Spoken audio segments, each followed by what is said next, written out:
నాకు పెళ్లి చేస్తేనేమో చేయండి, చేయకపోతుంటే బలవంతంగా వేరే సంబంధం పడుతుంటే బండగట్టుకొని భార్య దూకి చస్తారు తప్ప వేరే వాడిని పెళ్లి చేస్తే చేసుకోకూడదు. అవునా?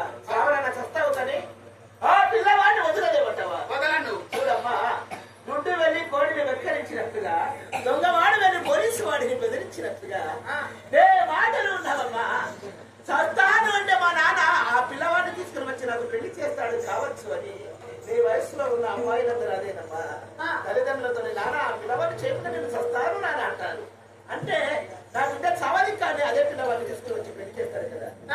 నేను అదే విధానం అనుకున్నావా? శ్రీవంశంలో పుట్టిన రాజును కాబట్టి ఒకే మాట ఉంటారు. చస్తాను అని బెదిరిస్తున్నావు. చూడు సావిత్రమ్మ, పుట్టక ముందు అశ్వాపతి మహారాజు గొడ్డువాడు చెడ్డవాడు అన్నారు. నువ్వు పుట్టిన తదుపరి బిడ్డలు కన్న తండ్రి అశ్వాపతి మహారాజు చక్కనైన బిడ్డ పుట్టినది సావిత్రమ్మ అని నాకు పేరు వచ్చింది.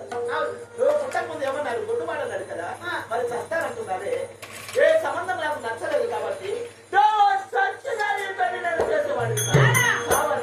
ఎవరిని బెదిరిస్తున్నావు? నీకంత పట్టుదల నాకంత పట్టుదల ఉంది. నీ కడుపులో పుట్టిందాన్ని నువ్వు అవునంటూ కాదంటే నిజంగా చస్తావు తండ్రి. రేపు ముఖాల కొంగు పెట్టి అంటావు నువ్వే. తల్లిదండ్రుల కీర్తి ప్రతిష్టలు కాపాడని బిడ్డలు ఉన్నాను చచ్చినట్లే. నా బిడ్డ పుట్టినప్పుడే గురించి చచ్చిన